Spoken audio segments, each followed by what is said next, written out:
बिस्मिल्लाहिर्रहमानिर्रहीम। अब्दुर्रहमान यासीन मुखातिब हूँ। तलाक जो कि एक बिल्कुल नहायत नापसंदीदा अमल है। तलाक किन सूरतों के अंदर हो जाती है, तलाक के लिए क्या शराइत हैं, क्या ज़बरदस्ती तलाक दिलवाई जा सकती है, क्या कोई शख्स अपने होशो हवास में नहीं है, उसने शराब पी हुई है, क्या वो तलाक देगा तो तलाक हो जाएगी, क्या गन पॉइंट पे कोई तलाक दिलवा सकता है, एक शख्स तबीयत होशो हवास में नहीं था उसने तलाक हो गई, क्या किसी के मुंह से गलती से समझाने के लिए निकला हो तो तलाक हो जाएगी। All about that we discuss in this video. So बिला तखीर अपनी गुफ्तगू को करते हैं आगाज़। मेरा नाम एडवोकेट अब्दुर्रहमान यासीन है। डिस्क्रिप्शन में मेरा नंबर मौजूद है, आप मुझसे कानूनी रहनुमाई हासिल कर सकते हैं। याद रहे जो इस्लामिक लॉ है ना, ये दो किस्म का है, Shia school of thought and Sunni school of thought. मैं खुद को मुसलमान समझता हूँ, मैं ये नहीं समझता कि मैं एक सुन्नी मसलक से हूँ, नहीं, मैं एक मुसलमान हूँ। लेकिन जब कोई ऐसा इनहेरिटेंस का मसला आएगा, जायदाद का मसला आएगा, तो अदालत में आप जाएंगे। अदालत कहती है भाई दो दो चीज़ें हैं, इनमें से एक चीज़ चूज़ करो।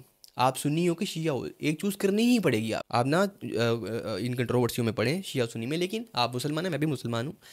लेकिन जब आप अदालत जाएंगे तो वो अदालत कहेगी भाई दोनों में से चूज़ करो। अब शिया लॉ क्या है, सुन्नी लॉ क्या है, मैं आपको डिटेल से बता देता हूँ, और ये भी बता देता हूँ कुरान क्या कहता है। इसके ऊपर हम बात कर लेते हैं।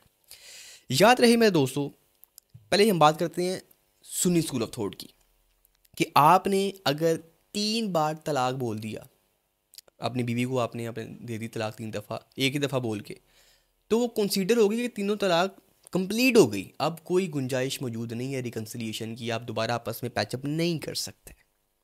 ये सुन्नी स्कूल ऑफ थॉट में। शिया स्कूल ऑफ थॉट कहता है कि 3 तलाक़ें आपने दे दी एक साथ, लेकिन वो एक कंसीडर होगी।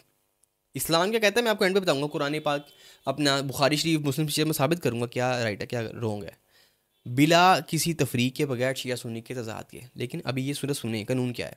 कानून कहता है आपने 3 बार तलाक बोल दिया अपनी बीवी को, तो वो तलाक हो गई, उसके बाद नो रिकन्सिलिएशन, नो पैचअप, ख़त्म। शिया कहता है, शिया लॉ कहता है आपने 3 तलाक एक दफ़ा बोल ही दी क्यों ना हो, लेकिन वो एक कंसीडर होगी। फिर दूसरे 1 महीने बाद दूसरी आप देंगे, फिर तीसरे महीने बाद तीसरी देंगे, यानी 3 पीरियड्स के अंदर आप 3 तलाक़ें देंगे। एक बार आपने दे भी दी ना 3, तो वो एक कंसीडर होगी। आगे चलते हैं। सुन्नी लोग कहता है कि आपके ऊपर बड़ा प्रेशर था, गन पॉइंट पे थे आप, आपने तलाक दी तो तलाक हो गई। शिया लोग कहता है नहीं हुई, ज़बरदस्ती का कोई आप पे प्रेशराइज करके आपको तलाक दिलवा रहा है, आपके सर के ऊपर बंदूक है, तलाक देंगे, वो तलाक नहीं होगी। तलाक देने के लिए 2 चीज़ों का होना ज़रूरी है। नंबर 1 इंटेंशन, आपकी नीयत का होना ज़रूरी है। नंबर 2 आपका होशो हवास में होना ज़रूरी है। एक मिसाल लेते हैं, मैं शराब पी हुई है, अल्लाह ना करे, अल्लाह मुझे शराब से बचाए, लेकिन मिसाल लेते हैं मैं शराब पी हुई है। मैं शराब पी हुई है तो मैं आपके सामने आकर वीडियो नहीं बना सकता, मैं पता नहीं क्या क्या बोल जाऊँ। मैं बाइक नहीं चला सकता, मैं कहीं पे ठोक दूँ, होशो हवास में नहीं। तो एक बंदा अगर कोई कलमात अदा कर रहा है, उसने तलाक के कलमात अदा किए, तो क्या वो हो जाएगी?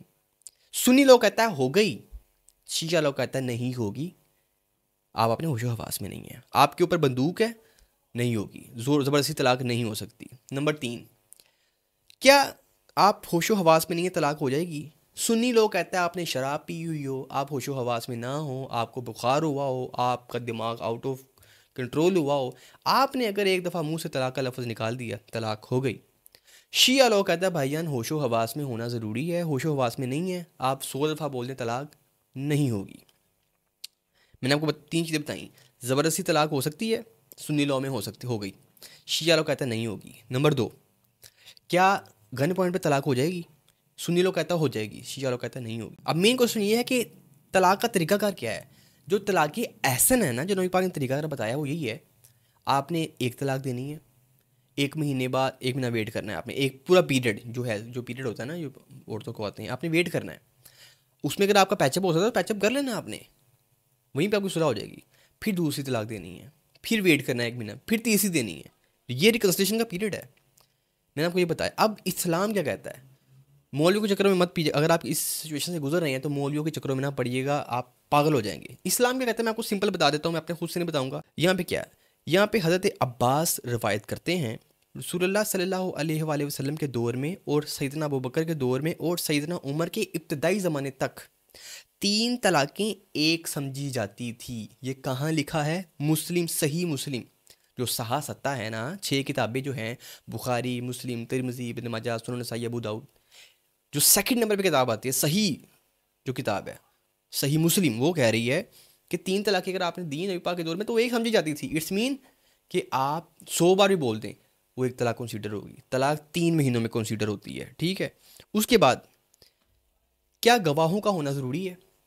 सुन्नी लॉ कहता है भाईजान नो विटनेस इज़ रिक्वायर्ड, कोई गवाह का होना ज़रूरी नहीं है। शिया लॉ कहता है अगर आप तलाक दे रहे हैं तो 2 गवाहों का होना ज़रूरी है, 2 मेल विटनेस। अब औरतें तो 4 होनी चाहिए, इनके एक मर्द 2 औरतों के बराबर। अगर औरत है तो वो 4 हों, या फिर मर्द है तो 2 एटलीस्ट होने चाहिए। तो फिर एट द टाइम ऑफ तलाक तो फिर वो तलाक कंसीडर होगी, अदरवाइज उसको तलाक कंसीडर नहीं किया जाएगा। यानी कि ये मैं नबी पाक का दौर बता रहा हूँ। और हकीकी मायनों में मैं शिया तो नहीं हूँ, लेकिन मैं आपको क्लियर कट कर दूंगा, मैं अगर होशो हवास में नहीं हूँ ना, तो अगर कोई मैं वर्ड बोल रहा हूँ, मैं एक एग्रीमेंट, मैंने एक घर का एग्रीमेंट करना है, मैं एग्रीमेंट नहीं कर सकता क्योंकि मेरे होशो हवास में नहीं, मेरे घर वाले नहीं करने देंगे, भाई ये होश में ही नहीं है, पता नहीं क्या लिखिए आ जाए, तो वो डिवोर्स कैसे दे सकता है बंदा? तो लिहाजा मौलवियों को, अगर आप इस सिचुएशन से गुजर रहे हैं तो मौलवियों के चक्कर में ना पड़िएगा। मैं जो आपके सामने नबी पाक की एक हदीस पढ़ी है कि नबी पाक के दौर में 3 तलाक़ें एक कंसीडर होती थी। इट्स मीन 100 बार भी कोई बोल दे आपकी वो एक तलाक कंसीडर होगी। आप आपस में पैचअप कर सकते हैं। पैचअप अगर हो गया तो करना क्या है, आपने सिंपली अल्लाह से माफ़ी मांगनी है, पैचअप करना है, 60 गरीबों को खाना खिलाना है, आपका रिश्ता बहाल हो गया। कोई डॉक्यूमेंटेशन की रिक्वायरमेंट नहीं है। ये वो सारा प्रोसीजर था जो मैंने आपको बताया। मर्द जो है वो सुन्नी लॉ के अंदर सिर्फ तलाक का वर्ड इस्तेमाल करता है, तलाक तलाक तलाक। लेकिन शिया लॉ के अंदर क्या होता है, आपको एक सीगा पढ़ना पड़ता है, एक स्पेशल एक उनकी एक एक एक एक फ़िक्र है जो बोलना पड़ता है, फिर तलाक होती है। ये वो डिटेल थी जो तलाक के ऊपर मौजूद थी। मुझसे काफ़ी लोग पूछते थे, मैंने भी इस पे वीडियो बना दी। आप कानूनी मुशावरत के लिए डिस्क्रिप्शन में नंबर मौजूद है, रब्ता कर सकते हैं। अब्दुल रहमान यासीन को दीजिए इजाज़त। वमा अलैना इल्लल बलागुल मुबीन। Thank you.